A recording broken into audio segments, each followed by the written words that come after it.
நகைச்சுவை நடிகர் மட்டுமல்ல, மதன் பாபின் அறியாத பக்கங்கள். உங்க மதிப்பு தெரிஞ்சவங்க வேலை பாருங்க, ஜெயிங்க.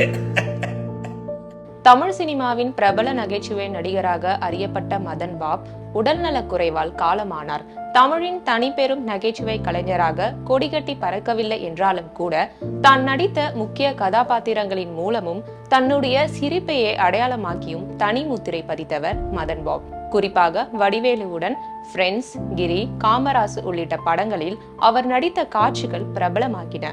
மதன் பாப் என்றாலே நினைவுக்கு வருவது அவருடைய தனித்துவமான சிரிப்பு. Chennai Silks RD Sale. Latest collections at unbelievable prices. Up to 50% offer or branded gifts. T Nagar, Velachery, Krompet and Thiruvallur. Tamil சினிமாவில் சிரிப்பின் மூலம் பிரபலமானவர்கள் 2 பேர். ஒருவர் குமரிமுத்து, இன்னொருவர் மதன் பாப். கிருஷ்ணமூர்த்தி என்ற இயற்பெயர் கொண்ட இவருக்கு அதே பெயரில் ஒரு மாமா இருந்திருக்கிறார். குழப்பம் வந்துவிடக் கூடாது என்பதற்காக இவரை இவரது வீட்டில் மதன் என்று அழைத்திருக்கிறார்கள். இவரது தம்பி பாபுவுடன் சேர்ந்து இவர் தொடங்கிய இசைக்குழுவுக்கு மதன் பாபு என்று பெயர் வைக்கப்பட்டதால் அதுவே இவரது பெயராக நிலைத்துவிட்டது. இளம் வயதிலேயே பாக்ஸிங் உள்ளிட்ட தற்காப்பு கலைகளை கற்றுக்கொண்டார். கோல் சண்டை, பானா, சூரிகத்தி போன்ற அரிய கலைகளையும் கற்றுக்கொண்ட மதன் பாப் மெட்ராஸ் சார்பட்டா பரம்பரையில் ஹெவி வெயிட் பாக்ஸராக இருந்திருக்கிறார். இதனை ஒருமுறை ரஞ்சித்திடம் கூறியதாகவும் ஒரு பேட்டியில் கூறியுள்ளார் மதன் பாப்.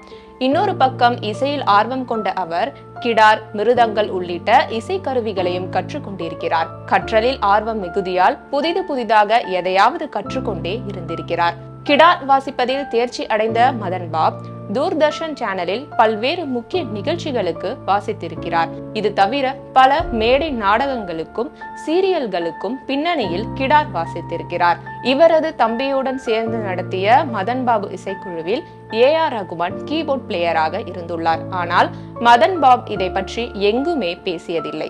தெனாலி படத்தின் ரெக்கார்டிங் பணியின் போது திரையில் மதன் பாபுவை பார்த்த ரகுமான், இவருக்கு இந்த வாய்ப்பை கொடுத்ததற்கு நன்றி, இவர் என் குரு என்று இயக்குனர் KS ரவிக்குமாரிடம் கூறியிருக்கிறார். பாலு மகேந்திரா இயக்கிய நீங்கள் கேட்டவை படத்தில் அடியே மனம் நில்லுனா நிக்காதடி பாடலில் தோன்றிய மதன் பாப் அதன் பிறகு K. பாலச்சந்தர் இயக்கிய வானமே இல்லை படத்தின் மூலம் நடிகராக அறிமுகமானார். அப்போதுதான் மதன் பாபு என்ற பெயரை மதன் பாப் என்று மாற்றினார் K. பாலச்சந்தர். தொடர்ந்து தேவர் மகன், உழைப்பாளி, சதி லீலாவதி என சின்ன கதாபாத்திரங்களில் நடிக்க தொடங்கிய மதன் பாப் தமிழ், தெலுங்கு, மலையாளம் என 150க்கும் மேற்பட்ட படங்களில் நடித்திருக்கிறார். பிறகு சன் டிவியில் ஒளிபரப்பான அசத போவது யார் நிகழ்ச்சியில் நடுவராக சின்னி ஜெயந்துடன் பங்கேற்றார். இந்த நிகழ்ச்சியின் மூலம் அவரது மிமிக்ரி திறனும் வெளிப்பட்டது. கடந்த சில ஆண்டுகளாக நடிப்பில் இருந்து விலகி இருந்த அவர் தனக்கு புற்றுநோய் ஏற்பட்டது குறித்து வெளியில் யாரிடமும் சொல்லாமலே இருந்து வந்துள்ளார்.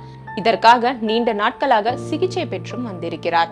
இந்த சூழலில் தனது 71வது வயதில் மதன் பாப் உயிரிழந்தது திரையுலகில் சோகத்தை ஏற்படுத்தியுள்ளது. சில வருடங்களுக்கு முன்பு வெளியான ஒரு பேட்டியில் எந்த மாதிரியான பந்து வந்து விழுந்தால் உன்னால பேட்டிங் செய்ய முடியும் என எந்த பேட்ஸ்மேன் கிட்டையாவது கேட்போமா?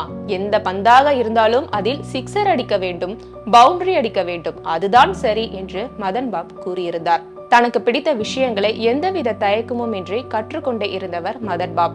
அது இசையோ, தற்காப்பு கலையோ, நடிப்போ, அனைத்திலும் இறங்கி அதில் சிக்ஸர் அடித்து பார்த்திருக்கிறார் மதன் பாப்.